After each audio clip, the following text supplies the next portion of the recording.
Deməli, yoldaşlar, ümumi sınaq imtahanı 3-dən başlayaq. 2020-ci ilin qəbulu. Üstünə də yazaq. 2020.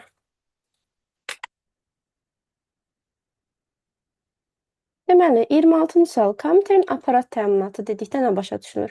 Aparat təminatı deyəndə ağlımıza texniki təminat, yəni qurğular gəlir. Yəni, doğru cavab B bəndidir. 27-ci sual. Deyir, seçilmiş obyektin xüsusiyyətlərini əks elətdirən dialoq pəncərəsini açmaq üçün hansı düymədən istifadə edilir? Xüsusiyyətlər pəncərəsi dedikdə ağlımıza gələn Properties dialoq pəncərəsidir. Deməli, Properties dialoq pəncərəsini biz 3 üsuldan aça bilərik. Deməli, Properties dialoq pəncərəsi faylın, qovluğun, kontekst menusundan daxil ola biləcəyiniz bir pəncərədir və sırf həmin obyektə aid olur. Deməli, dialoq pəncərəsindən Properties əmrinə müraciət edərək aça bilərik. Həmçinin bunun klaviaturadan qısa yolu da var ki, bizdən də bunu soruşur. Klaviaturadan qısa yolu isə Alt-Enter kombinasiyasıdır.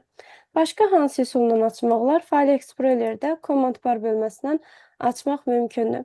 Deməli, Command Bar bölməsində gəlirik, Properties əmrinə müraciət edərək həmin dialoq pəncərəsini aça bilərik. Yəni, qısası Properties dialoq pəncərəsi bu 3 üsuldan açılır. Yaxşı, bəs digər qısa yollar nə üçün istifadə edilir? Alt tab, deməli, aktiv pəncərələrə baxmaq və onlar arasında keçid üçün nəzərdə tutulub. Sonra WinY File Explorer proqramını açır. WinM isə minimizing qısa yoldur, yəni proqramları tapşırıqlar panelinə yığır. Bu da belə. Keçək 28-ə. Kompüterə quraşdırılmış proqramlar toplusuna nə deyilir? Proqram təminatı deyilir. Yəni proqram Müəllimə, sadə tərifidir. Bəli, Nuray. üzrlü sayın sözünüzü kəsdim. WinF-də nəsə WinF-in də funksiyası var. Belə bir proqram açır. Belə bir sahəni açır. Sadəcə bu da sizin öyrənmədiyiniz bir sahə hissədir deyə bu haqda məlumat vermədim. çox sağ olun müəllimə. Sağ olun. Keçək 29-cu sual. Doğru mülahizələr seçin. Deməli, sual Excel-dən bağlıdır. Bunu nəzərə alaraq cavablamaq lazımdır. Deyir, backspace əmri, yəni backspace düyməsi vasitəsilə sətir və sütunu silmək olar. Ümumiyyətlə, bu sətir və sütunun silinməsi Word-də və Excel-də biraz tələbələrin başını qarışdırır. Gəl müqayisə eləyək. Birinci Word proqramındakı cədvələ baxaq. Word proqramında sən cədvəldən sətir və sütunları 3 dənə qısa yolla silə bilərsən. Bir klaviaturadan Ctrl-X sıxa bilərsən. Çünki kat eləyəndə də nə baş verir? Silmiş olur. Yəni, bu qaydada seçdim və Ctrl-X dedim. Ondan sonra bir digər üsulumuz isə backspace-dir. Yəni, backspace-də də silə bilərsən. Bir digər üsulumuz isə shift delete-dir. Shift delete kombinasiyası ilə də silmək olar. Burada bəzən tələbələr delete-i qarışdırır. Burada delete düyməsi sətir sütunu silmir Word-də. Delete düyməsi sətir və sütunun daxilindəki elementləri silir. Yəni, bu da bu qaydadadır. İndi keçək Excel proqramına. Bəs bu qısa yollar Excel-də işə yarayacaqmı? Xeyr, yaramır. Excel-də sətir və sütunu silməyin 2 dənə yolu var. Ya kontekst menusundan delete əmrini icra eləyəcəksən, ya da Home tabının SysNet qrupunda delete'in alt əmrlərindən müvafiq əmri seçə bilərsən. Sətri silmək üçün delete row, sütunu silmək üçün delete column deyə bilərsən. Yəni, gördüyün kimi Excel-dən Word-də fərqlilik var. Bizdə də Excel-dən bəhs edildiyi üçün backspace cavabı səhv olacaq. Çünki backspace Word-də istifadə edilir. Gəldik 2-yə. Seçilmiş sətirdən yuxarıya sətir əlavə etmək olmaz. Ümumiyyətlə, sətrin sütunun əlavə edilməsini mən sizə qayda kimi izah eləmişdim. Demişdim ki, Excel-də yeni sətirdə, yeni sütunda cari sətirdən və sütundan əvvəl əlavə edilir. Bəs burada sətrin əvvəli nədir? Və yaxud da sütunun əvvəli nədir? Deməli, sətrin əvvəli onun yuxarı hissəsidir. Ona görə də yeni sətir cari sətirdən yuxarıya əlavə edilir. Sütunun əvvəli isə onun sol tərəfidir. Yəni, yeni sütun cari sütunun soluna əlavə edilir. Ona görə də baxaq, seçilmiş sətirdən yuxarıya sətir əlavə etmək olmaz fikri səhvdir. Çünki əslində yeni sətir yuxarıya, yəni əvvəl əlavə edilir. Sonra gəldik 3-cü bəndə. Seçilmiş sütundan sağa sütun əlavə etmək olmaz. Artıq bu fikri düz qəbul eləyə bilərsiniz. Niyə düz qəbul eləyə biləcəyik?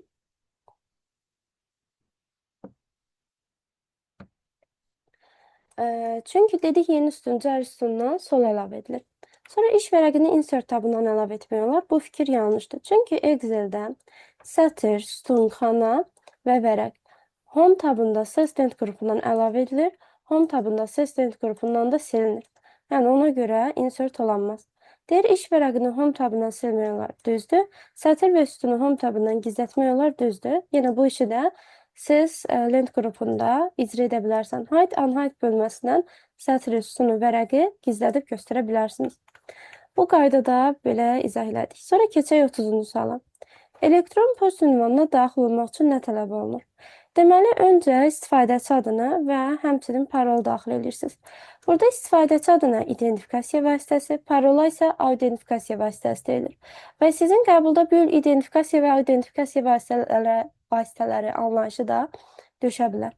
Deməli, identifikasiya nədir? Sizin sistemdə, belə deyim, eyniləşdirmə məlumatlarınızı yoxlamaq üçün istifadə edilir. Parol soy eyniləşdirmə məlumatının həqiqiliyinin sizə aid olduğunu yoxlayır. Yəni, bu autentifikasiya vasitələrindən biridir. Autentifikasiya vasitəsi və həmçinin biometrik vasitələr də ola bilər. Biometrik identifikasiya vasitələri deyəndə nə başa düşülür? Məsələn, tutalım barmaq izi, üz tanınma, gözünüzün güzehli qişası, həmçinin gözün torlu qişası, ovuc içi. Bunlar hamısı biometrik identifikasiya vasitələridir. Yəni, parolla yanaşı bunları da istifadə edə bilirik ayrı-ayrı sistemlərdə. Sonra keçək 31-ci suala. 6 sətir və 4 sütundan ibarət olan cədvəl verilmişdir. Birinci sətrin bütün xanaları seçildikdən sonra Merge Cells əmri icra olunmuş. Daha sonra 3-cü sətr seçilərək aşağıdakı əmr icra edilir. Bu tipli sualların həll yolu nədir?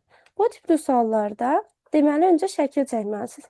Sual üçün şəkil çəkin ki, gözünüzün önündə olsun. Çünki gözünüzün önündə olanda nə edəcəyinizi daha yaxşı bilirsiniz. Bu sual ilə 2025-də də qəbula düşmüşdü oxşar variantı. Deməli, öncə cədvəlimizi çəkək. 6 sətr 4 sütundan ibarət cədvəl deyirdi başda. Ona görə 6 sətr və 4 sütundan ibarət cədvəlin şəklini çəkirəm. Çox da səliqəli çəkməsəm də, nəysə əlimizdə olan budur. Sonra deyir ki, birinci sətrin bütün xanalar seçilir və merge cell icra edilir. Bu deməkdir ki, deməli bu xanalar nə edir? Birləşdirilir. Və burada artıq bir dənə xana yaranır. Daha sonra isə 3-cü sətr seçilərək aşağıdakı əmr icra edilir. 3-cü sətr seçilir və bu dialoq pəncərəsindəki əməliyyat icra edilir. Burada merge cell before split əmri var. Bu nə edir? Öncə həmin bu 3-cü sətirdəki xanaları birləşdirir. Alınan xananda 8 dənə sütuna bölür. Yəni 8 dənə xanaya böldü bu şəkildə. Və burada 8 dənə xana yarandı. Yerdə qalan sətirlərdə isə heç bir dəyişiklik olmadığından hərəsində 4 dənə xana var. Bizə də ümumi xana sayı lazımdır. O da 25 eləyir. Burada əgər merge cell before split passiv olsaydı, baxın, bu şəkildə öncə xanalar birləşdirilir, belə bil. Sonra 32 bölünür. dənə olacaqdı, onu da mənim xanım. Hə. Burada Canon düzdür, 32 dənə olacaqdı. Çünki hər xana ayrı-ayrıqda elə bir 8 sütuna bölünəcəkdi.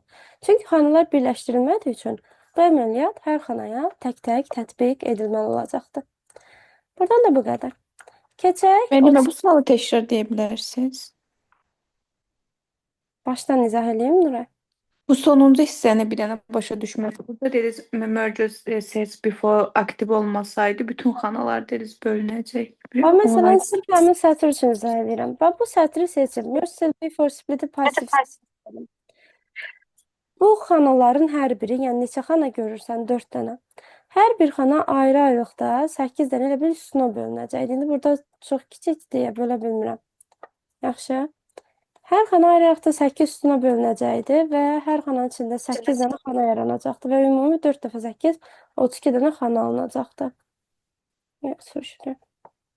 Sətr olduğu kimi qalacaqdı, yenə biri birləşdiriləcəkdi bu qədər. Hə, sətr olduğu kimi qalır. Çünki row bölməsi ilə 1-dir. Hə, aktiv olmasa neçə yazırsa o hissəyə bölmək lazımdır bir xananı. Deməli, bu qaydada yazdıq. Sonra gələk.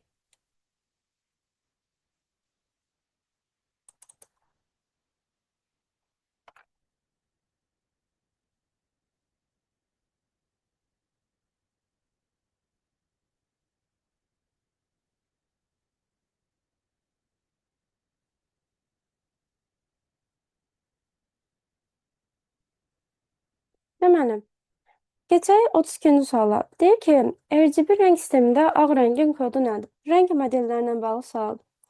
Deməli, RGB rəng modelində biz həm redi, həm qrini, həm də blue-nu 255 götürərək ağ rəngi ala bilirik. Proqramların da biri normal işləmir. Deməli, ağ rəngin 255-də FF kimi yazmaq olardı. FF, FF, FF. Yəni, bu ağ rəngin kodudur. Debəndi. Bəs digər rənglər nəyə aiddir? Bu haqda danışaq.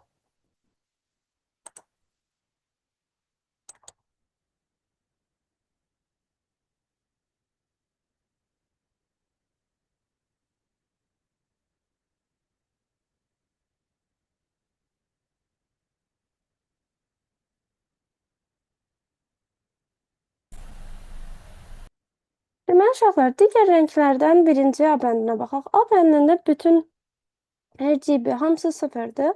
Ona görə bu rəngsizlik idi, yəni qara rəngin kodu idi. Ondan sonra B bəndinə baxaq. Deməli, RGB modelində read FF qalanlar 00-dırsa, deməli bu sırf qırmızı rəngin özüdür. Yəni bu kod qırmızıdır. Sonra gəldik C bəndində. Burada 4 dənə F var. Bu artıq CMYK modelidir. Ümumiyyətlə 4 dənə F olanda bil ki, CMYK rəng modelinin rənglərindən biridir. CMYK rəng modeli də RGB əsasında alınırdı. Fikir verin, burada nəyi FF verib? Redi FF verib, Green'i FF verib, bir dənə blue 00-dır. Deməli, blue 0-dırsa, bu üçlüdən blue çıxıb. Bu zaman hansı rəng alınırdı? Yellow, yəni sarı rəng alınırdı. Ondan sonra Y bəndə CMYK rəng modelinə aiddir. Deməli, baxaq. FF 00 FF. Deməli, baxaq görək burada hansı rəng 0 olub. Burada isə green 0 olub. Ona görə də alınan rəng nədir? Magenta, yəni al qırmızı. Yəni, bu şəkildə rənglərin kodunu müəyyən edə bilərik əzbərləmədən. Yəni, 32-ci sualın cavabı da nədir? D bəndidir. Bu da belə uşaqlar.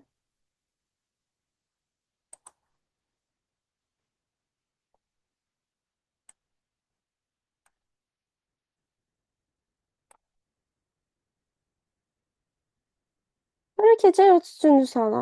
Deyər, File Explorer proqramının pəncərəsinə verilmiş fraqmentasiyasının neçə element olduğunu, qovluqda neçə element olduğunu göstərin.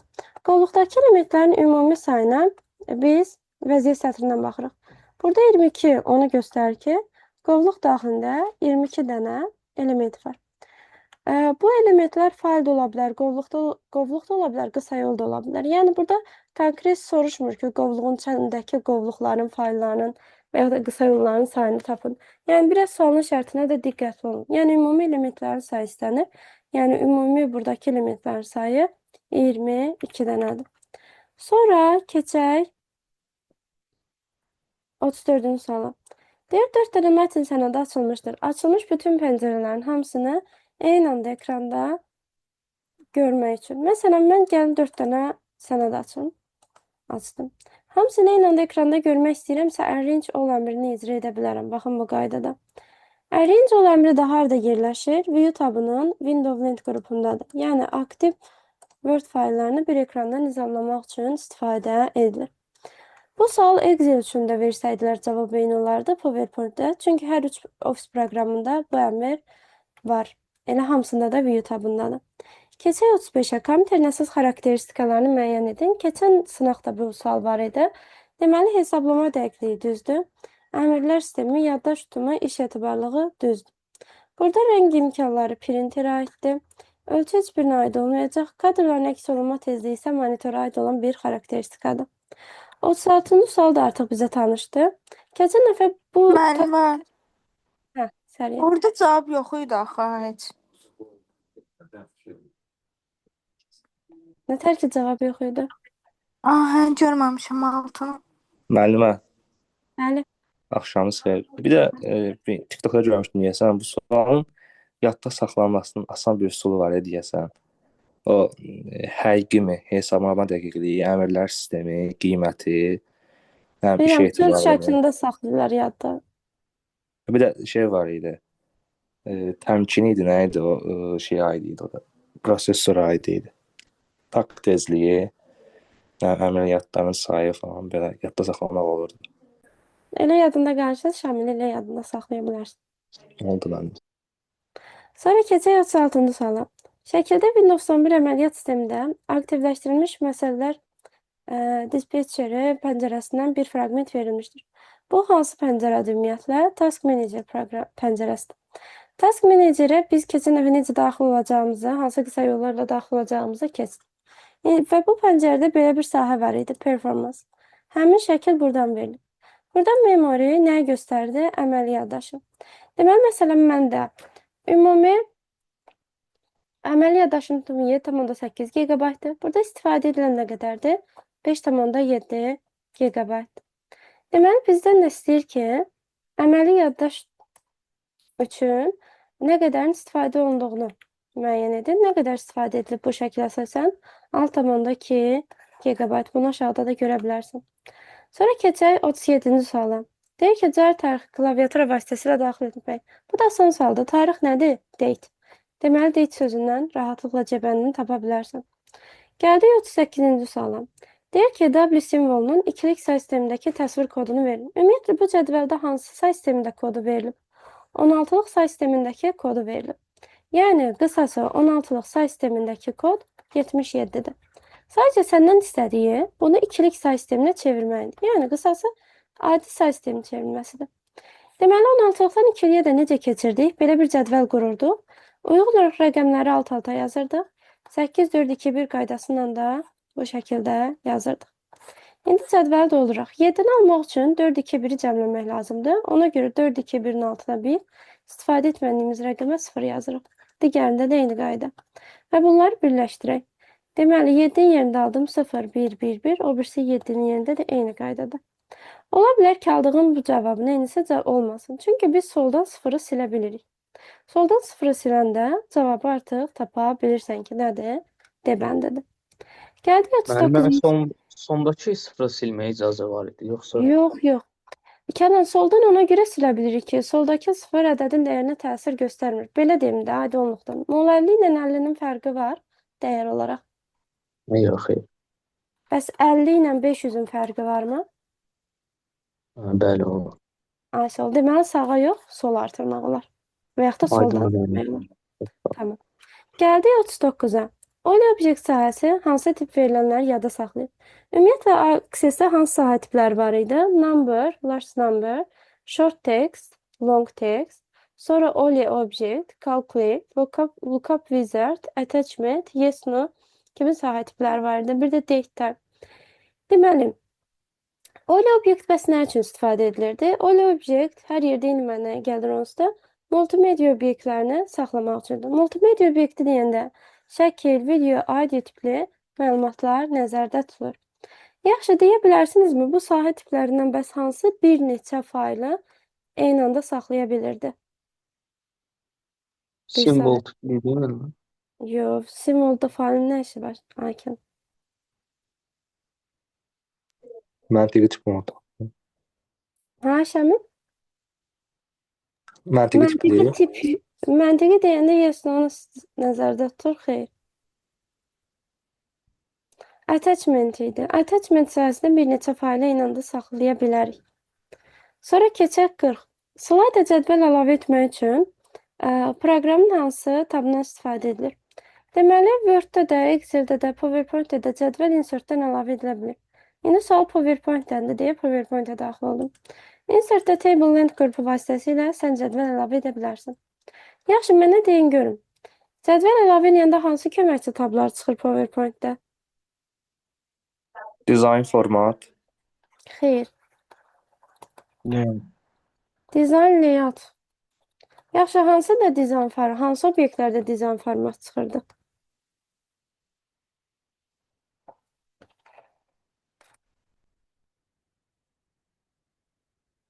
Şəkil idi, yoxsa? Necə? Xeyr. Chart və chart bir də smart art. Bu iki obyektdən deməli dizayn və format köməkli tablar açılırdı. Keçək 41-ə. Verilənlər bazası ilə işin effektivliyi üçün verilənlər bazasını idarə etmə sistemi verilənlərin nəyin təmin etməlidir? Tamlığını təmin etməlidir. Keçək 42-yə. Təqdimatda hər hansı slayd daxilində bir obyekt seçilir. Bunu da qayda kimi yazdırmışdım. Slayd daxilində bir obyekt seçilir. Daha sonra Home tabının Editing Net qrupunda Select All əmri seçilir, icra edilir. Və nəticədə nə baş verir? Biri var slide seçilməsi, bir də var slide'ın obyektinin seçilməsi. Məsələn, slide'ın obyekti nə idi? Slide'ın içindəki şəkil, fiqur, mətn qutuları bunlardır.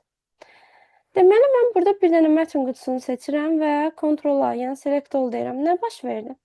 Sadəcə bu slide daxilindəki nə oldu? Obyektlər seçilmiş oldu.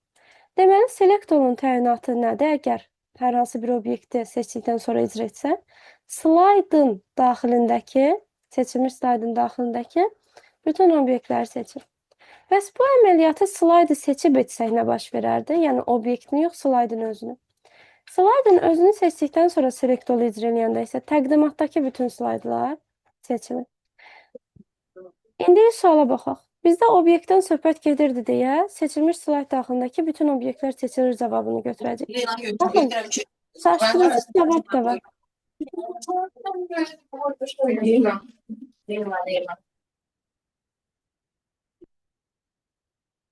Deməli, burada çaşdırıcı cavab da var. Təqdimatdakı bütün obyektlər, slayddakı bütün obyektlər. Baxın, seçilmiş slayddakı bütün obyektlər seçilir.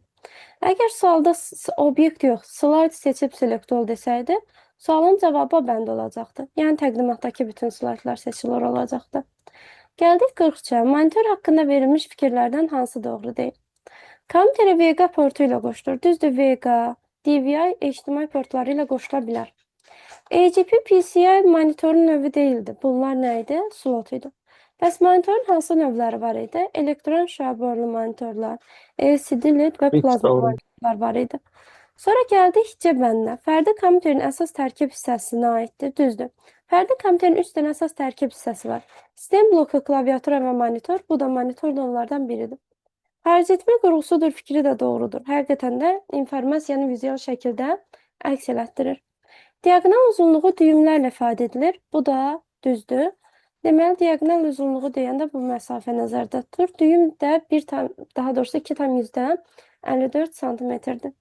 Keçək 44-ə. Nisbi ünvanı mütləq ünvana çevirən düymə. Ümumiyyətlə, nisbini mütləqə qarşığa, qarşı ünvanı yenidən nisbiyə çevirən düymə F4 fonksiyonal düyməsidir. Sonra 45-ci sual, algoritm sualıdır. Bundan ümumi sınaq imtahanı 4-də də var. Burada izah edirəm, orada izah eləməyəcəm. Diqqətən qulaq asın. Deməli, A plus B cəmini istəyir. Öncə icra eləyək. A 1-dir, B 4-dür. Sual verir ki, B 1-ə bərabərdirmi? Dedim, yox.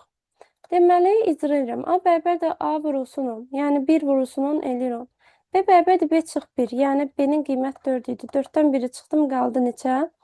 3. Artıq B-nin qiyməti 3-dür. A-nın qiyməti isə 10-dur. Bu dövr algoritmdir. Yenidən dövr elədi və təzədən sual verir. Bayaq nəyə sual vermişdik? Demişdik ki, 4 1-ə bərabərdir. İndi deyirsən 3 üçün qoyursan, B-nin yerinə 3 qoyursan, 3 1-ə bərabərdirmi? Yenə yox dedin və yenidən hesablayırsan. Deməli, A-nın qiyməti 10 idi. Onu 10-a vurdun, 100 elədi. B-nin qiyməti də 3 minus 1, 2 elədi. İndi gəlir 2 üçün sual verirsən. 2 1-ə bərabərdirmi? Dedin, yox. Təzədən 1 də vurursan, eləyir 1000, bu da eləyir 1. Və yenidən gəlsən. 1 1-ə bərabərdirmi? Sualını verirsən və sualının cavabı hə olur. Deməli, A-nın qiyməti 1000 oldu, B-nin qiyməti isə 1. Bizdən də cəmini istəyirdi, o da eləyəcək 1001, yəni B bəndi. Müəllimə bir sual vermək olar. Buyur Kənan. Burada şərt blokuna müraciət neçə dəfə olmuş olur? Neçə dəfə sual vermişəm? 4 çıx 1. Yox, 4. Niyə sən çıxırsan ki, bax suallarımı verdikcə yazmışam. Neçə dəfə sual vermişəm? 4 dəfə. Dövr sayı isə 3-dür. Çünki 3 dəfə icra eləmişəm. Bu da ön şərtlidir deyə, şərt blokuna müraciət sayı dövr sayından bir vahid çoxdur. Yəni, siz niyə özünüzdən nəysə çıxıb üstünə gəlirsiniz ki? Hazır suallar verdikcə burada yazırsan və sonra da sayırsan olduğu kimi. Sonra gəldim 46-ya. Onluq say sistemində təsvir olunmuş 8192 ədədi. İkilik say sistemində təsvirində sıfırların sayı birlərin sayından neçə vahid çoxdur? 8192 birbaşa 2-nin qüvvət şəklində göstərilən ədəddir, 213-dür. Və bunu ikilik say sisteminə çevirəndə qaydamız necə idi? Bir dənə 1, qüvvət üstü qədər, yəni 13 dənə arxasında 0 yazılırdı. İndi 13 dənə sıfırımız, 1 dənə birimiz var. Sıfırların sayı birlərin sayından neçə vahid çoxdur? Yəni 13 1-dən neçə vahid çoxdur? 12 vahid daha çoxdur. Yəni cavabımız 12-dir. Gəldik 47-yə, printer məsələsidir. Yadınızdan çıxıb bəlkə də printer məsələsi. Keçən dəfə bir tipini izah eləmişdik. Dediyinizdə printerdə cəmi 2 misal tipi var. Birində hansı vərəqdən hansı nömrə çap edilir? Bunu üssü 1-də ya da üssü 2-də izah elədim. Yadınızdan çıxıbsa təzədən baxarsınız videosuna. İndi isə bir də ikinci tipidə neçə vərəq var sualıdır. Neçə vərəq var sualında da 4 mərhələyə bölüb həll edirik. Birinci settings mərhələsinə, ikinci addımda purge-də, üçüncü addımda one site, both site-də, dördüncü addımda isə kopya sayına baxırıq. İndi gəlin ardıcıl baxaq. Custom print seçilir. Yəni burada müəyyən seçilmiş aralıqdakı səhifələr çap olunur. Bizə də say lazımdır. 1-dən 7-yə qədər 7 dənə səhifə var. 12-dən 17-yə qədər 6 dənə səhifə var. Baxın, bu qaydada interval verəndə bil ki, 12-də 17-də sayılır. Sərhəddəki qiymətlər sayıldığı üçün aradakı ədəd sayını tapanda sondan başlanğıcı çıxıb üzərinə 1 gəlirsən. Deməli, 21-dən 30-a qədər neçə rəqəm var? Neçə dənə ədəd var daha doğrusu? 10 dənə. Yəni, bu da belə. Sonra da bunları cəmləyir, ümumi səhifə sayını tapıram. Bu da eləyir 23. Yəni, birinci mərhələdən aldım 23. İkinci mərhələ isə bir üzdə neçə dənə səhifə çap olunduğunu göstərir. Yəni, mənim 23 səhifəm hər üzə 4-4 olmaqla bölünür. Ona görə 23-ü nə etməliyəm? 4-ə bölməliyəm. 23-ü də 4-ə böləndə 5 tam neçə edilir? Bunu da yuvarlaq götürək 6.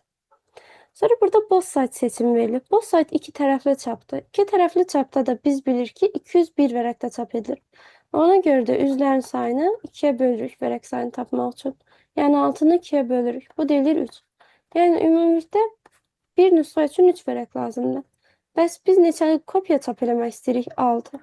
6 kopya üçün də neçə vərəq lazım olar? Deməli 18 dənə vərəq lazım olar. Bu qayda ilə tapırsan.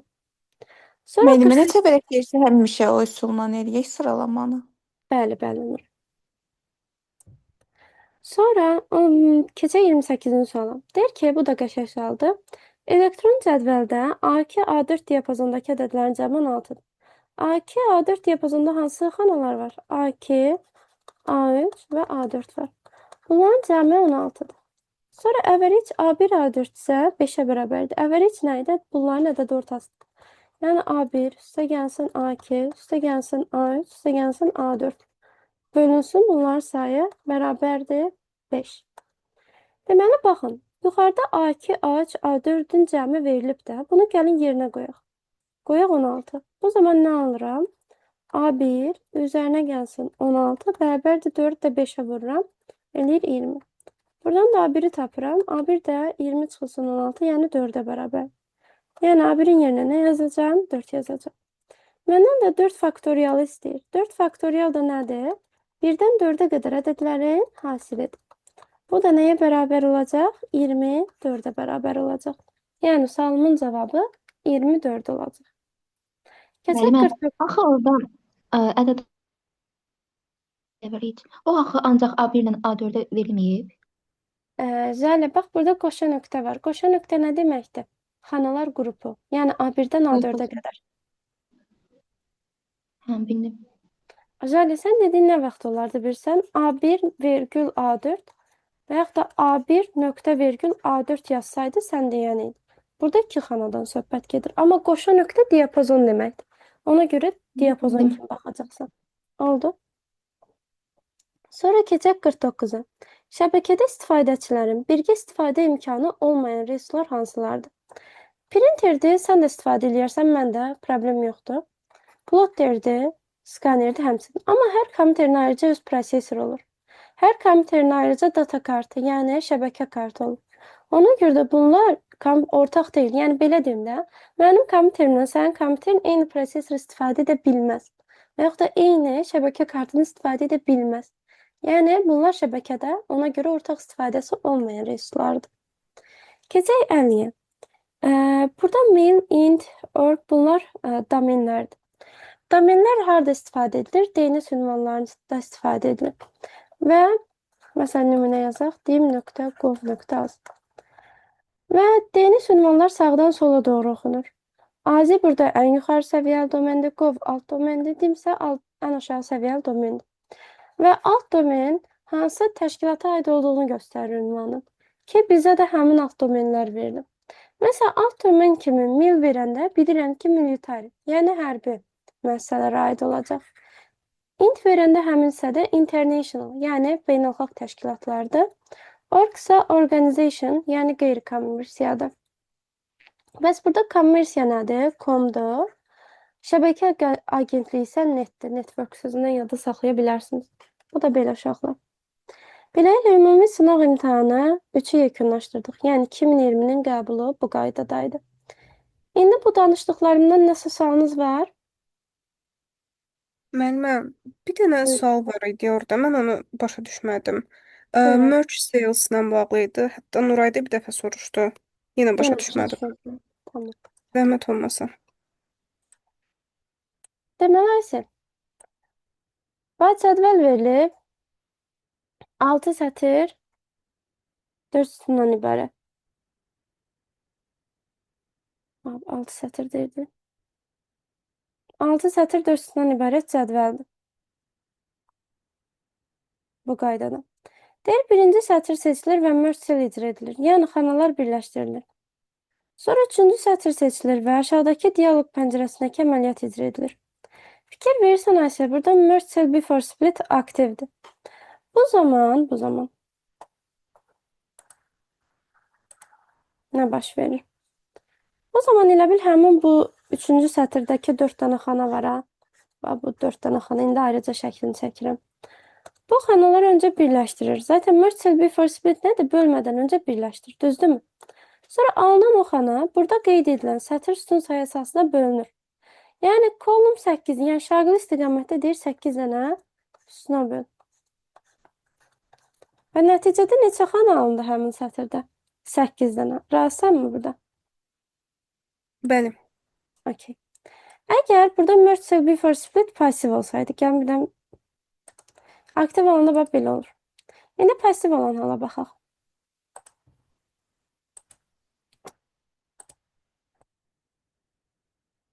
Pasiv elədim, yenə eyni dəyərlər daxil edim, 8. Bu zaman nə baş verəcək?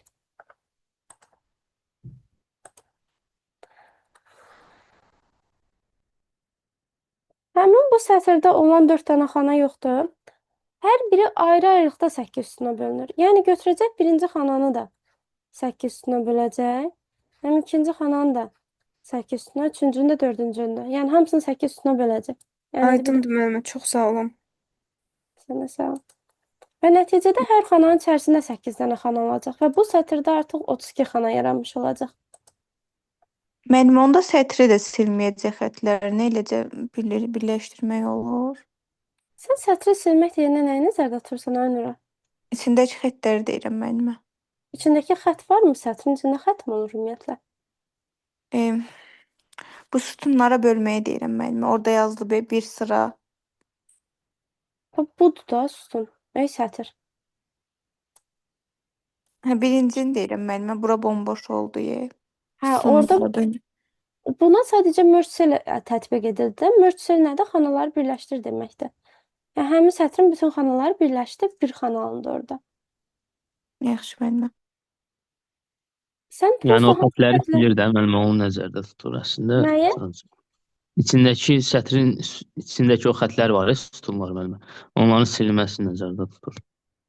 Hətta onsuz da birləşdirmək üçün o xətlər aradan qalxmalıdır ki, ayrıcı xətlər.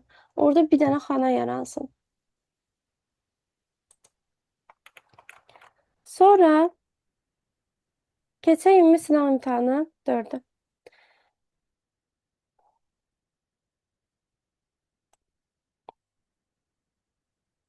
Birinci 26-cı suala baxaq. Bu sualdan əslində çox sual işləmisiniz, yəni bu sualın nümunəsindən.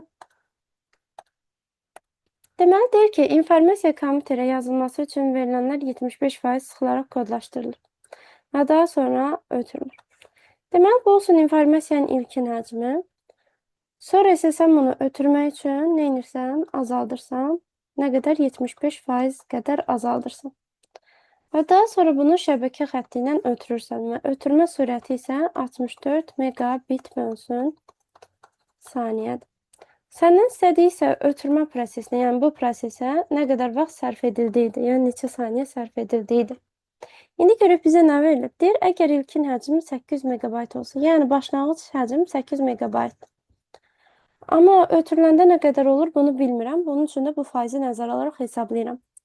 İlkin həcm olsun 100%, 75% azalında nə qalır? 25%. Gəlin bu y-i tapaq. 100%-im 800 megabaytdır. 25%-im isə y-dir. İxtisar eləyəndə 4 edir. 4 dənə 800 ixtisar gedəndə y nəyə bərabər olur? 200. Yəni y nə olacaq?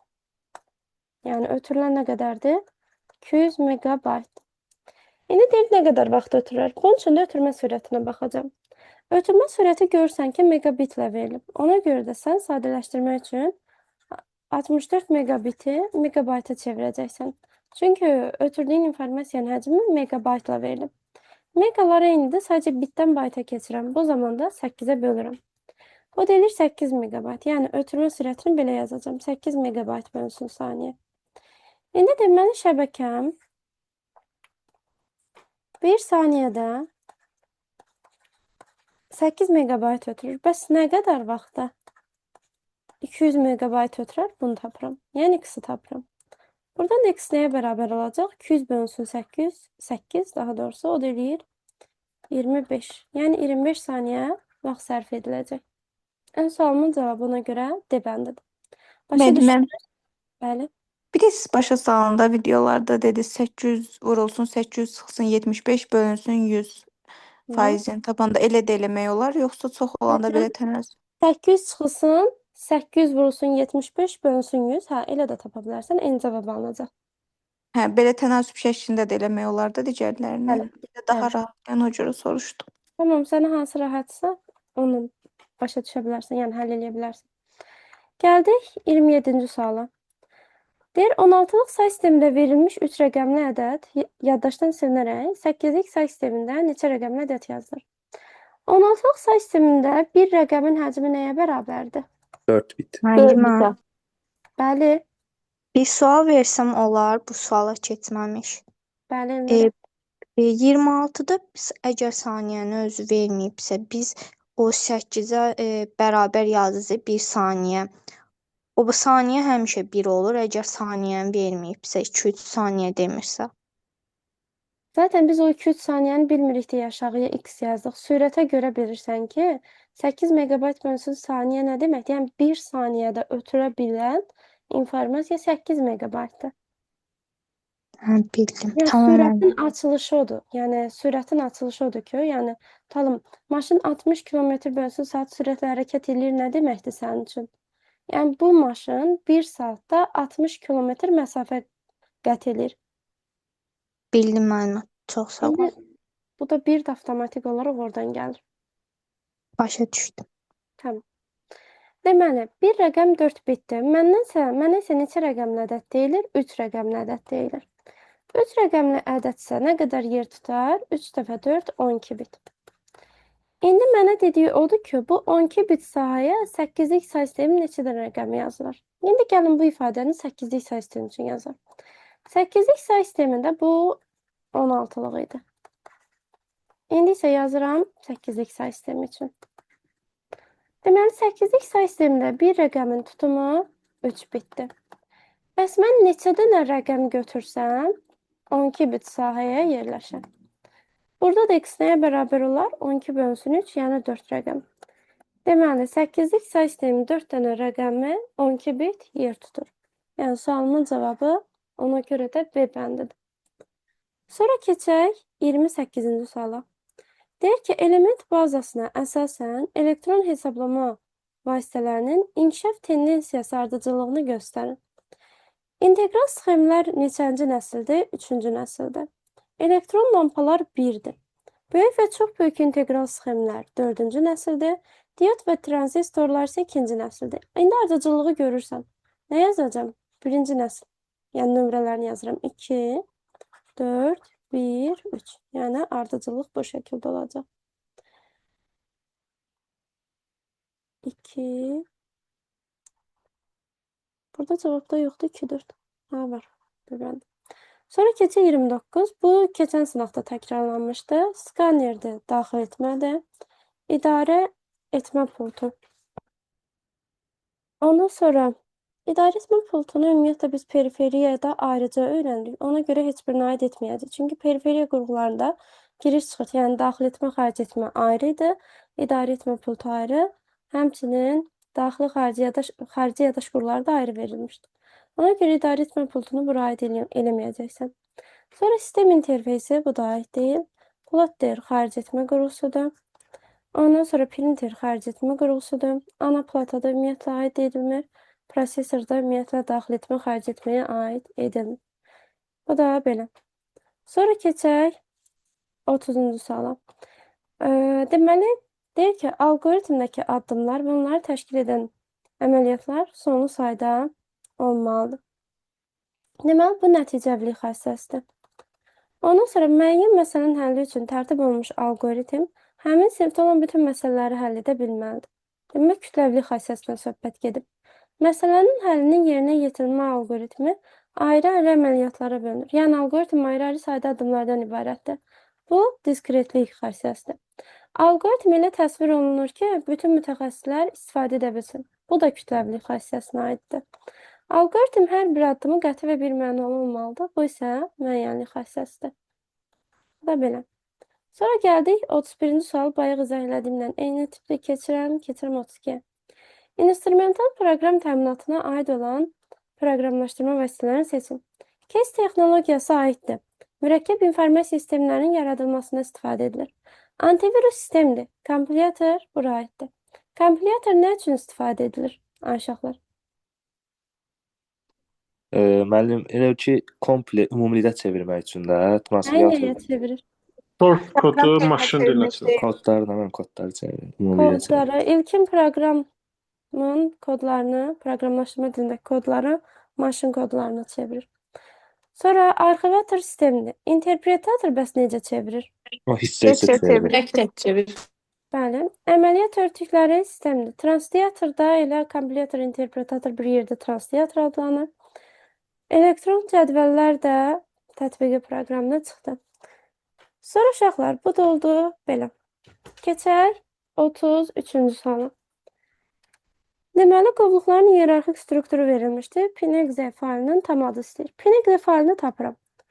Faylın tam adı, faylın tam yol deməkdir. Yəni, C diskindən başlayıram. Bu fayla daxil olmaq üçün öncə Priyevə, Priyevdən Exe, Exe'dən də fayla daxil olurum. Ümumiyyətlə, tam ad, tam yol deyəndə həmin obyektin özünü də göstərir. Yəni, Pinexe faylının tam adı deyəndə Pinexe və ondan əvvəlki ünvanı götürürük. C, Priyev, Exe, Pinexe. Gəldik 34-cü sual. Həm say sisteminə, həm də şəbəkələrə aid olan ortaq bir sualdır. Deməli, MAC ünvan nə idi? MAC ünvan kompüterlərin şəbəkə adapterlərinə verilən ünvanlardır. MAC ünvanlar 6 dənə hissədən ibarət olur. Hər hissədə 2 simvol olur və simvollar 16-lıq say sistemin simvolları olur. Yəni 0-dan F-ə qədər. Biz 16-lıq say sistemi ilə yanaşı MAC ünvanları 2-lik say sistemində də təsvir edə bilərik. Yəni, adi bildiyiniz 16-lıq say sistemindən 2-lik say sisteminə çevirmə qaydasından istifadə edə bilərik. Gəlin baxaq. Hamısını çevirməyəcəm, olsa bir-ikisini çevirən kimi cavab çıxır. Birinci 12-ni çevirək. Deməli, cədvəl qururduq 16-lıqdan 2-liyə çevirəndə. 1, 2 rəqəmləri alt-alta yazdım, 8, 4, 2, 1. 1 almaq üçün mənə 1 lazımdır, qalanları nə oldu? 0. 2-ni almaq üçün də mənə 2 lazımdır, qalanları 0. Burada 0-ı silmirsən, bütöv yazırsan. Yəni, soldakı sıfırlar falan heç nəyi silmirsən. 0, 0, 0, 1, 0, 0, 1, 0. Yəni, birinci bundan başlamalıdır. Bu da hansıdır ki? Yəni, 2 ilə başlayan bircə dənə variant olduğu üçün heç digərlərini yoxlamağına gərək qalmır. Gəldik 35-ci sual. File name extension əmri nə üçündür? Bu, faylın ad genişlənmələrini göstərilməsini təmin edir. Yəni, belə deyim, faylın ad genişlənməsi deyəndə nə başa düşürsən? Yəni, nöqtənin sağında olan hissə başa düşülür. Əgər sən bu əmri pasivləşdirsən, faylların sadəcə adlarını görəcəksən, genişlənmələrini görməyəcəksən. Yəni, bu məqsədlə istifadə edilir. Sonra 36. Bu fraqmentə görə printerdə neçə səhifə çap olunur? Printer məsələsini bayaq izah eləmişdim. Nəysə, praktik olsun, bir də izah edeyim. Vərəq sayı soruşulanda dedik 4 mərhələyə baxılır. Mən də ona görə 4 mərhələyə baxıram. Custom printdir. Yəni burada qeyd edilən nömrələr çap edilir. Bizə say lazımdır. Bir özü bir dənə səhifə deməkdir.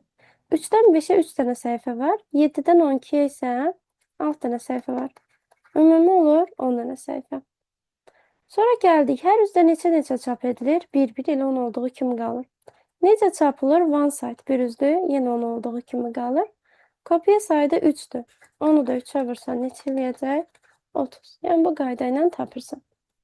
Sonra 37-ci sual. Deyir ki, aşağıda təsvir olunan paragraf lent qrupu hansı taba məxsusdur?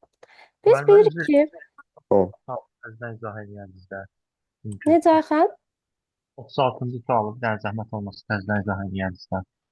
Yaxşı.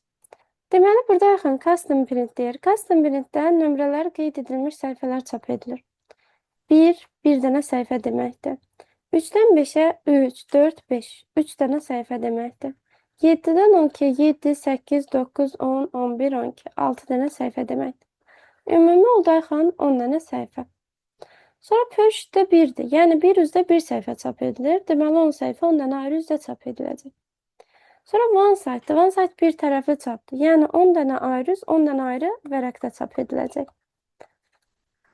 Bir kopya üçün 10 vərəq lazımdırsa, 3 kopya üçün neçə vərəq lazımdır? 10 vurulsun 3, 30 dənə vərəq lazımdır. Səndən də bunu istəyir.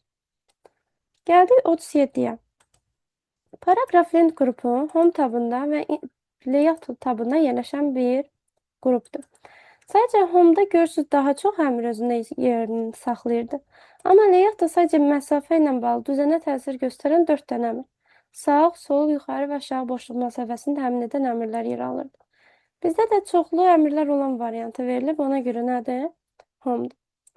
Gəldik 38-ə. Yenə bu sınağın çox maraqlı və öyrədici sualına. Abzasların ilkin olaraq ardıcıllığı bu qaydadadır. İndi bu abzaslar üzərində bu 5 dənə əməliyyat icra edilir. Baxıram bir-bir. Deyir, ikinci abzas seçilir və Ctrl-X sıxılır. Ctrl-X bunu kəsərək yeni mübadilə büferinə dəyişir və abzasların ardıcılığı belə olur. 1, 3, 4. Sonra ikinci addımda birlə işim bitdi, 2-yə keçirəm. Deyir ki, kursor birinci abzasın əvvəlinə gətirilir və Ctrl-V sıxılır. Yəni, o mübadilə büferindəki 2 birdən əvvələ düşür. Daha sonra da Enter sıxılır bu hissədə. Bu zaman Enter sıxılanda nə baş verir? 2-dən sonraki abzaslar bir addım aşağı düşür. Yəni ardıcılıq belə olur. 2, 1, 3, 4. Yəni hamısı elə bil bir abzas aşağı düşdü. Ondan sonra keçək 3-cü addıma. Deyir ki, 3-cü abzas seçir Ctrl-C, yəni kopya edilir. Kopyalananda usta nəsə dəyişmir. Sadəcə 3-cü abzasın sürəti mübadilə büferinə köçürülür. 4-cü addımda isə deyir ki, kursor 4-cü abzasın sonuna, yəni bura gətirilir. Sonra Enter sıxılır, deməli aşağı düşür. Və daha sonra isə Ctrl-V sıxılır. Yəni mübadilə büferindəki 3 kursorun dayandığı yerə əlavə edilir. Və sonra 4-cü abzas seçilir, Delete sıxılır. Delete neyinir? O 4-cü abzas silir. Və nəhayət abzaslar necə görünür? 2, 1, 3, 3. Yəni bu qaydada görünür. Bu da doğru cavabımız nə olacaq? D-bəndi. Müəllimə orada enter sıxılmadıqda bir abzas formalaşdırır, yenə də təsdiqli icra olunsa belə. Başa düşmədim. Məsələn, müəllimə orada Versən. Ctrl-X-ə bastıq, kat elədikdə, onu gəlib birinci abzasda Ctrl-V ilə copy-paste eləyirik, amma enterə basmırıq. O yenə də bir abzas yaradırdı orada. Əslində Enterə basmadan da növbəti abzasa keçid etmək olar. Məsələn, belədir də vəziyyət. Keçid edir. Hı-hı. Gözlədim.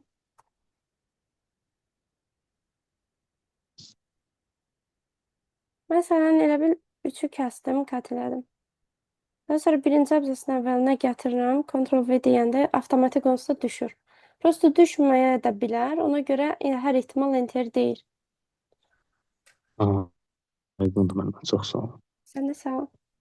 Sonra gəldik 39-a. Deyir, kompüter qrafikasının növləri və proqramlar arasında uyğunluq müəyyən edin. Raster üçün taktikamız vardı. Raster redaktorlarda, adlarda heç olmasa verilən sözlərdən biri və yaxud da bir neçəsi P hərfindən başlayır. O da hansının adı?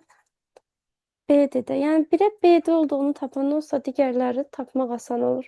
Vektora aiddir CorelDRAW və Adobe Illustrator. Fraktala isə cəbəndə uyğun gələcək. Sonra gəldik 40-cı sual. Yenə gözəl sualdır. Bu fill əmri Home tabında Editing Link qrupunda yerləşir və xanaların avtomatik doldurulması məqsədi ilə istifadə edilir. Onun da 4 dənə əsas alt əmri var. Doldurma istiqaməti müəyyən edən. Gəlin bir-bir baxaq. Məsələn, mən buraya yazıram, tutalım, Nuray. Düzdürmü? Bu A1 xanasına yazıb. Sonra A1-dən A5-ə qədər xanaları bu qaydada seçirəm.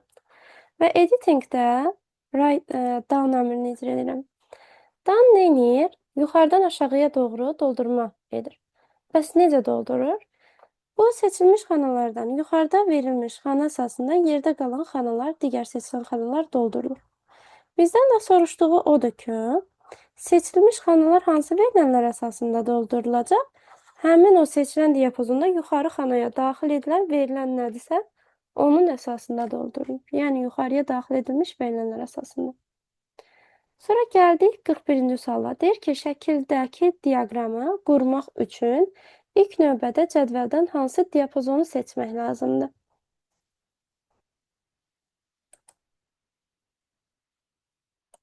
Hansı diapazonu seçmək lazımdır? Baxıram, burada Əlizadə, Məmmədli, Vəlixanlı bunlar soyadlardır. Soyadlar hansı diapazondadır? B2, B7.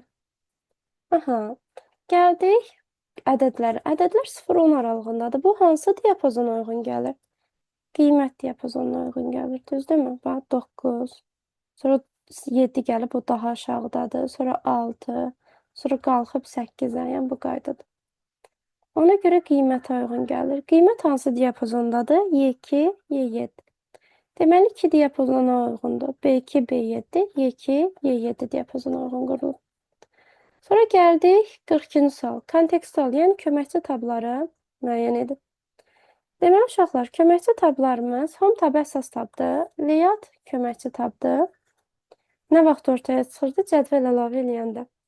Transition əsas tabdır, slaydlara animasiya effekti verir. Format köməkçi tabdır, şəkil, figur, screenshot, ondan sonra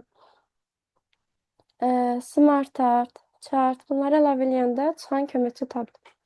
Sonra animation əsas tabdır, slayd obyektlərinə animasiya effekti verir. Slideshow da nümayiş parametrlərini tənzimləyir, bu da əsas tabdır. Gəldik 43-ə. Müəllimə, bir də sadəcə bizdən soyadla qiyməti soruşur deyə o aralığı yazdıq. Bu diaqramda verilənlər ona uyğundur deyə onları götürdük. Soyadlarla qiymətlər aydın oldu müəllimə. Tamam.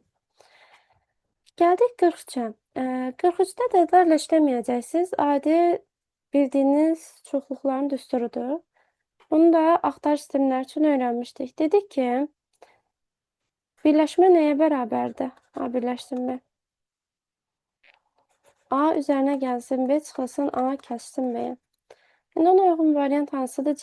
Cəbəndə. Samir or təngərt, or bilirik birləşməni. Bərabərdir Samir üstə gəl təngərt, çıxılsın Samir ən təngərüt, yəni onların kəsişməsi. Sonra gəldik 44-ə.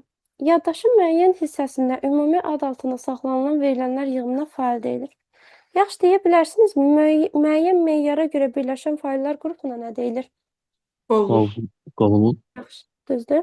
Yaxşı, yaddaşın adlandırılmış sahəsinə nə deyilir? Ünvan məndə. Yox. Biraz sual dəyişən kimi çalışırsınız. Fail deyilir. Failin 2 tərəfi var. Yaddaşın adlandırılmış hissəsinə və yaxud da müəyyən ad altında saxlanılan verilənlər yığımına fail deyilir. Yaxşı, klaster nədir?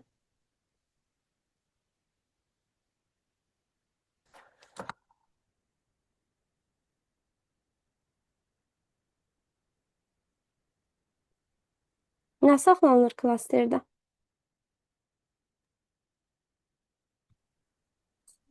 Yox. Nə? Fayl. Ya qovluq idi, mən ya Faillərin katalog idi. Sən bilirsən. Eyni tipli bir neçə element Fizika birləşir. elementdir. Diskdə fiziki elementlər və fayllar həmin klasterlərə yerləşdirilir. Yəni diskdəki klasterlərə yerləşdirilir. Yəni faylı saxlamaq üçündür. Bəs bir klasterdə neçə dənə müxtəlif fayl saxlamaq olar? Yəni neçə ayrı fayl saxlamaq olar? Bir ədəd. Bir Bəli, tip fayl, bir dənə. Yəni bir fayl saxlamaq olar. Tip yox, bir fayl. Yəni eyni tipdə iki mətn faylını belə yenə bir klasterdə saxlamaq olmaz. Yəni bir klasterdə ancaq bir fayl saxlanıla bilər.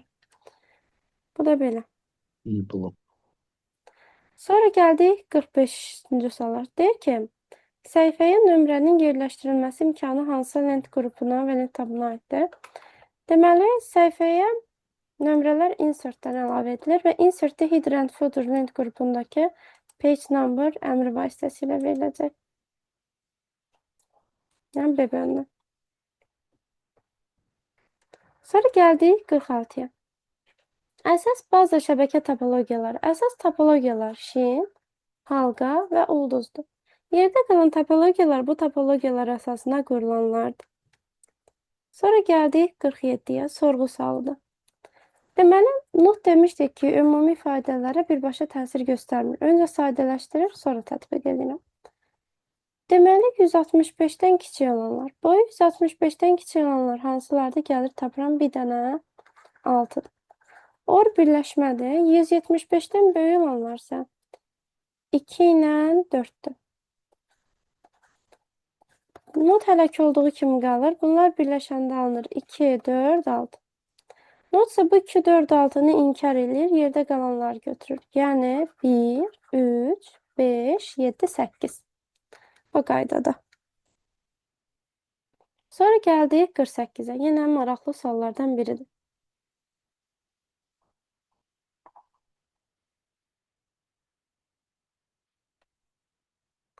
Deməli, 4 dənə animasiya effekti verilib və bunlar üzərində arzu olaraq bu 3 dənə əməliyyatı icra edəndə animasiya effektlərinin ardıcıllığı necə dəyişir? Deməli, oval 4 adlı obyekt seçirik. Gəlin buradan yazım, təzədən ardıcılıq 1, 2, 3, 4. Oval 4, yəni 2 nömrəli animasiya effekti seçilir və move late edilir. Yəni 2-yə deyirsən ki, özündən sonrakından yer dəyiş. O zaman ardıcıllıq necə olur? 1, 3, 2, 4. Sonra diamant 7 obyektinə, yəni 4-ə deyirsən, move earlier. Yəni 4-ə deyirsən ki, özündən əvvəlkindən yer dəyiş. O zaman necə olur ardıcıllıq? 1, 3, 4, 2 olur. Sonra deyir ki, rectangle 3 obyekti, yəni 1-ə deyirsən, move late. Yəni 1-ə deyirsən ki, özündən sonrakıyla yer dəyiş. 1-dən sonra nədir? 3-dür. 1 və 3 aralarında yer dəyişir. Olur 3, 1, 4, 2. Bizdən də bu yekun ardıcıllıq istəyir. Cavab nədir? 3, 1, 4, 2. Başa düşdünüz uşaqlar?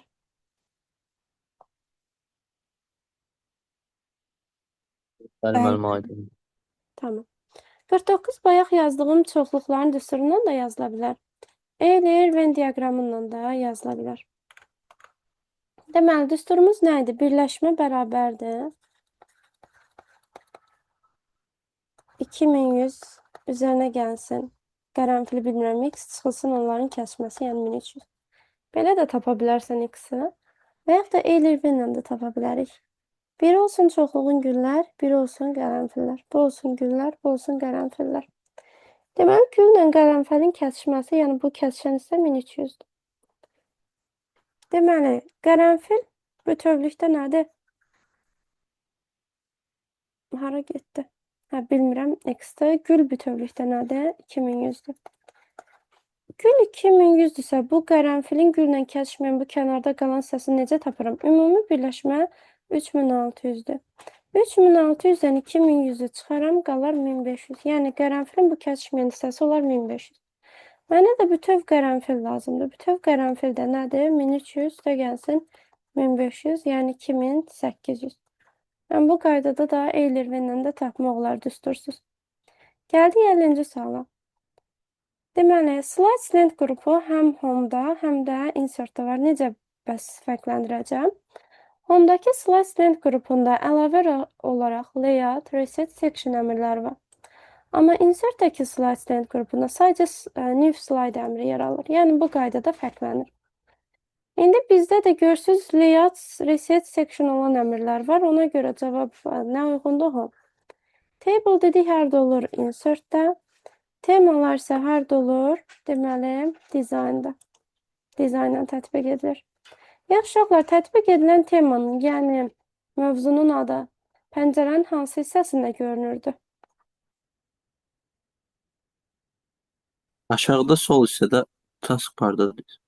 Taskbar yox, taskbar nə işi var? Vəziyyət sətrində. Vəziyyət sətri, üzr istəyirəm. Hə, vəziyyət sətrində. Bu da belə. Beləliklə 3-ü 4-də yekunlaşdırdıq. Bəs 3-ü 4-də Mənim, nəsə sualınız var? müəllimə, 49-da birinci üsulu bir də izah edə bilərsiniz, zəhmət olmaz.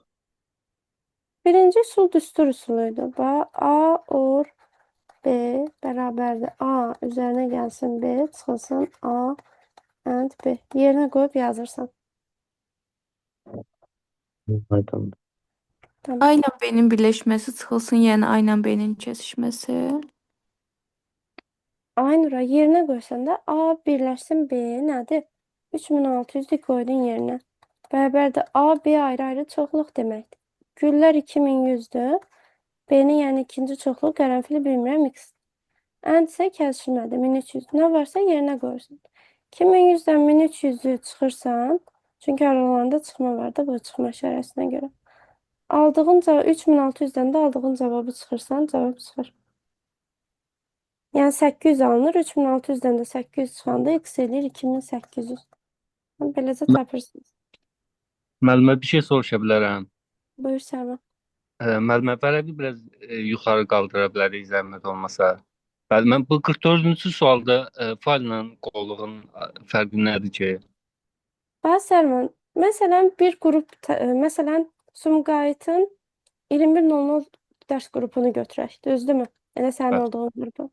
Və biz siz ayrı-ayrılıqda failsiniz, amma siz müəyyən bir meyara görə birləşmisiniz. Meyar da nədir? Hamınız 2100-da 1-4 dərsə qoşulmalı olan tələbələrsiniz. Və sizin qrupa bir ad verilib. Sumqayıt 1-4 onlayn, məsələn belə bir ad. O qrup elə bir qovluqdur, amma sizin hər biriniz fərdi olaraq failsiz. Yaddaşda da elədir. Yaddaşda verilənlər müəyyən ad altında saxlanılır faillərdə. Sonra bu faillərə bir qrup adı verilir. Məsələn 5-6 fail birləşir, bir qrup adı verilir. O isə qovluq olur. Aydındır, çox sağ olun. Sağ ol. Qovluq və yaddaşda olan fiziki bir obyekt deyil. Yəni sadəcə o faillərə verilən bir adı qrupuna. Hə, faillərin ümumi cəmləndiyi bir yerdə də, yəni. Hə, bəli, failləri bir nöqtədə birləşdirir, bir nöqtə, yəni bir qovluqda, bir papkada. Çox sağ olun. Sənə sağ ol, Sərvan. Başqa sual var? Müəllimə, siz bayaq failin ikinci tərifini dedinizsə, onunla ünvanın tərifinin arasında nə fərq var? Hansı ünvan tərifini? Faillərin adları, ünvan ümumiyyətcə failin yerləşdiyi nəcidir, yəni adı da deyil. Onu mən çaşıram biraz. Bax, o diskin fiziki strukturudur Elnura. Mənim failim məsələn bu klasterlərdə yer alır. Bu klasterlərin də öz koordinatları var. Bu fail bu klasterlərdə yerləşirsə ünvanı həmin bu klasterlərin ünvanı olaraq qəbul edilir. Yəni məsələn sən bir evdə yaşayırsan, sənin ünvanın yaşadığın evin ünvanıdır, düzdürmü? Aha. Klasterin kompüterin diskindəki ünvanı o şəkildə, failin daha doğrusu diskdəki ünvanı yerləşdiyi klaster əsasən. Bir də var, biz özümüzün gördüyümüz tərəfdə öyrəndiyimiz ünvan. Yəni biz hansı tərəfi görürük? Failin qovluqların içərisində yerləşmə strukturunu görürük də. Yəni bizim gördüyümüz tərəf proqram tərəfdə odur. Məsələn, tutalım sən bu fayla daxil olmaq üçün kompüterdə D diskinə girdin. D diskindən məsələn salam qovluğuna girdin. Salamdan sağol qovluğuna girdin. Sağoldan da tutalım Elnura .pdf fayına daxil olun. Hə, bu isə File Explorer'də belə deyim, failin tam yoldur. Yəni bu fayla çatmaq üçün qət elədiyin tam yoldur qovluqlar əsasında. Yəni bu ünvanla bu ünvan biraz fərqlənir. Bildim müəllimə, tamam. Tamam. Sonra 48-də müəllim bir də baxsaq onlara zəhmət olmaz. baxaq. Təzədən izah edeyim. Yəni necə? Zəhmət edilsə. Bax sənə, deyir oval 4 obyektinə, yəni oval 4 neçədir? 3. Daha doğrusu 2. Bax bu ikinci animasiya. Move later deyirsən. Yəni elə bil 2-yə deyirsən ki, səndən sonra nə dayanıbsa onunla aranızda yer dəyiş. 2-dən sonra nə dayanmışdı 3? Onlar öz aralarında yer dəyişdi. Oldu 1, 3, 2, 4. Düzdürmü? Azəli, buranı başa düşdün? Evet. Sonra deyir diamond 7 obyekt. Diamond 7 4-cüdür. Bax bu obyekt. Deyir ki, move earlier deyilir. Move earlier nə deməkdir? Yəni 4-ə deyirsən, səndən qabaq nə dayanıbsa öz aralığında yer dəyişir. 4-dən qabaq 2 dayanmışdı. 4-dən 2 öz aralarında yer dəyişir. Elə bil 2 4-ün yerinə keçir, 4 də 2-nin yerinə keçir. Nə olur? 1 3 4 2. Oldu mu? Sonra Bildim. rectangle 3 obyektinə isə move later deyilir. Bu birinci idi. Sən 1-ə deyirsən ki, move later özündən sonra nə dayanıbsa ondan yer dəyişir. 1-dən sonra hal-hazırki durumda nə dayanıb? 3. 1 və 3 öz aralarında yer dəyişir. Olur 3 1 4 2.